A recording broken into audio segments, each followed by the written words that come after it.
Volto para o Brasil agora porque o relator da PEC dos benefícios, o deputado Danilo Forte, fala agora na Câmara dos Deputados. Vamos ouvir. Precisavam ser concluídas e colocadas como emenda constitucional, como é o caso, inclusive, dos recursos para manter a paridade dos biocombustíveis com relação aos combustíveis fósseis.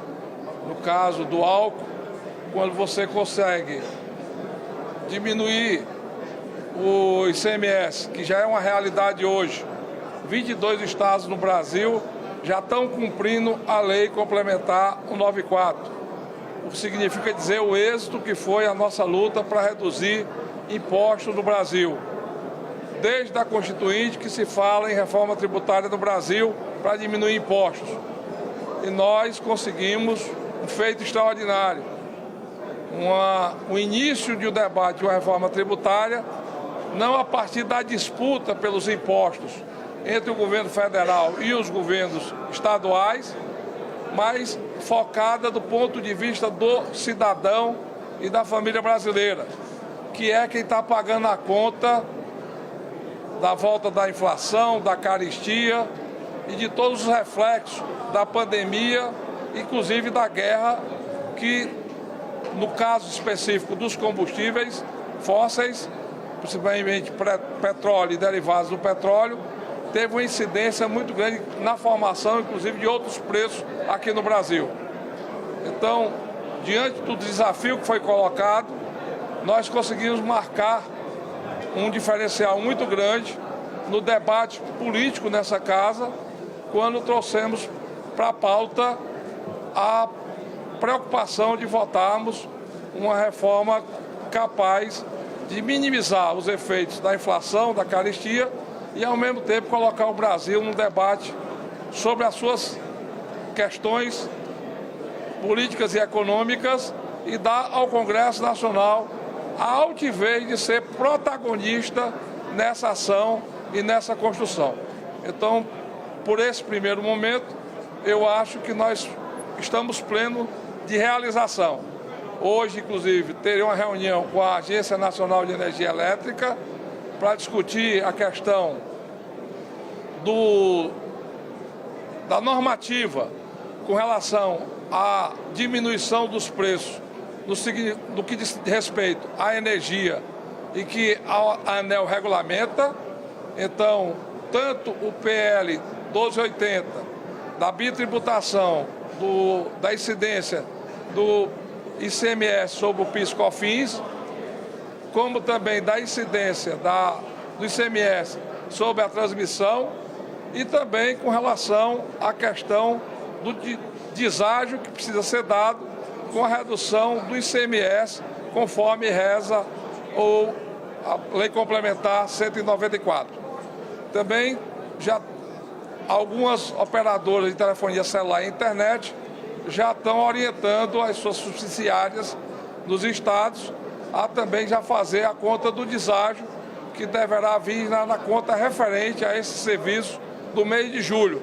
Então nós vamos sentir já uma diferença a partir do pagamento desses boletos no início de agosto, com referência à votação do PLP 18, já tanto na energia como na telefonia celular e na internet. E nos combustíveis, o Brasil todo está acompanhando e a população se engajou nessa luta, está cobrando dos governantes. No meu estado mesmo, o governo estava postergando o anúncio da redução e a opinião pública mobilizada, inclusive, constrangeu o governo para que essa decisão fosse anunciada ontem. Então, hoje, apenas 5 estados ainda não anunciaram a vigência da Lei Complementar 194 e nós, inclusive, tivemos a oportunidade de conversar com o ministro Bianco, da Advocacia Geral da União, sobre medidas que possam ser tomadas exatamente para fazer com que esses estados possam também se incorporar a esse grande momento nacional. Por outro lado, correspondente a isso, todos sabem que foram formatadas 2 propostas de emendas constitucionais, a PEC 15 e a PEC 16. A PEC 15 relativa à questão dos biocombustíveis, criando o conceito dos biocombustíveis do que diz respeito a combustíveis que não são misturados ou aditivados a outros combustíveis e também no que diz respeito aos combustíveis que tem, como é o caso do etanol, que tem um mercado próprio, né, como o álcool também tem, para o consumo nacional. Devido à questão da paridade ser mantida, precisava dessa regulamentação. E nós estávamos relatando aqui na casa, quando também fomos surpreendidos pela urgência do tempo e pela necessidade de termos a conclusão desse processo até o dia 15 de julho, que é quando se dará o recesso parlamentar, né, e com a votação da LDO na Comissão Mista de Orçamento e no plenário, que deverá acontecer mais tardar até o final dessa semana ou início da próxima semana, nós sabemos que os parlamentares querem e vão fazer o recesso. Então a gente precisa agilizar a votação dessas PECs. A PEC 15 estava no seu percurso normal de tramitação. Nós terminamos agora, inclusive, a 11ª audiência, que conclui com isso todo o prazo para emendas, para debate com relação à PEC 15. E na última sexta-feira, por um ato da mesa, que é o ato regimental que faz o apensamento, veio a PEC 1, que substituiu a PEC 16 no Senado, para que a tramitação também fosse incorporada à da PEC 15. Nós começamos a discutir a PEC 16, eu, inclusive, coloquei e agradeço a todos os jornalistas e jornalistas que nos fizeram um trabalho de acompanhamento sobre algumas mudanças que eu achava que eram importantes e que foram sugeridas nesse debate, como é o caso da questão do estado de emergência, que havia um questionamento jurídico sobre isso, porque a Constituição brasileira, ela não trata, né, não tipifica esse estado de emergência, ela tipifica estado de calamidade, ela tipifica comoção social e tipifica estado de defesa. Mas, na própria PEC, conforme foi aprovado no Senado, vem uma tipificação também do que é o estado de emergência, porque na lei eleitoral é imposto que precisa, para fazer qualquer transferência dos recursos no período do ano eleitoral, haja o atendimento a esse estado de emergência. Como não estava tipificado na Constituição e agora veio a tipificação do Senado, nós superamos essa questão jurídica que estava ali colocada.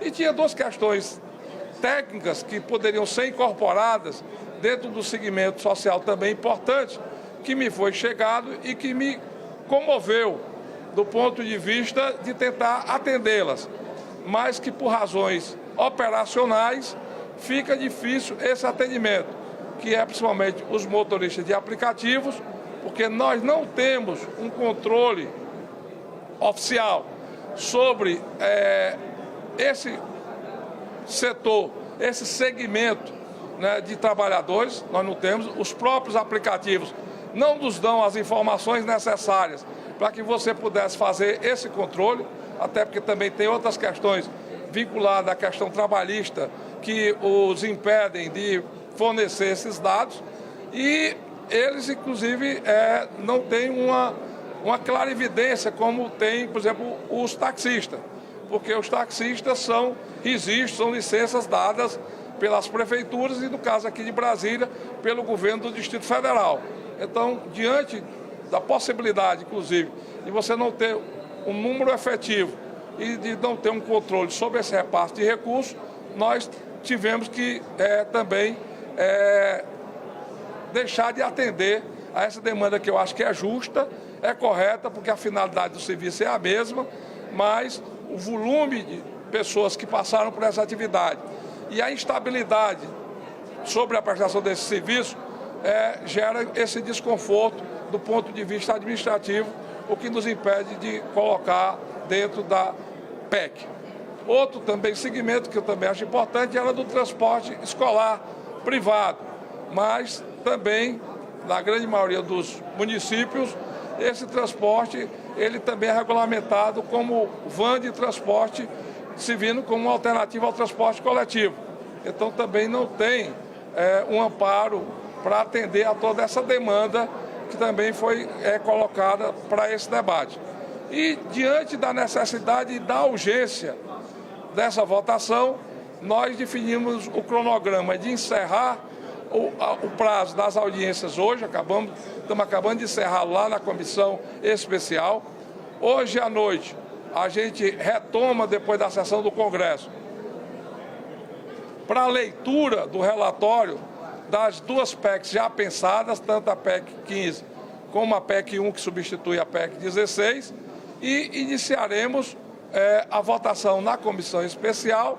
Caso não haja obstrução ou qualquer outra manobra que vise postergar essa votação, e automaticamente, depois de votar na comissão especial, ela virá para plenário para que a gente possa concluir esse processo a tempo de que os beneficiários do programa, principalmente o do auxílio emergencial e do Vale Gás, que são os setores mais carentes da sociedade brasileira.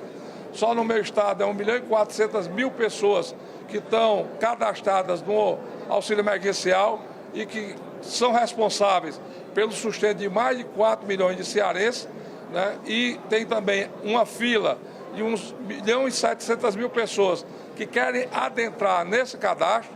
Então a gente tem também que atender a essa demanda crescente, né, devido à questão da dificuldade de oportunidade de emprego, devido à crise econômica, de garantir o sustento para essas pessoas, porque não tem sentido os governos com excesso de caixa financeiro e temos irmãos brasileiros e brasileiras passando necessidade e muitos deles até passando fome. Então a gente espera concluir esse processo o mais rápido possível, inclusive na comissão. Se tiver tempo hábil e não tiver obstrução, eu acho que a gente pode votar ainda hoje na comissão. Se não, adentraremos aí amanhã ou depois até concluir essa votação e até concluir nessa semana esse processo de votação aqui na Câmara dos Deputados. Deputado, uma dúvida. Ficou claro que o senhor está mudando o argumento para o estado de emergência. Ali era a crise dos combustíveis, aqui vai ser comoção social. Vai ter alteração?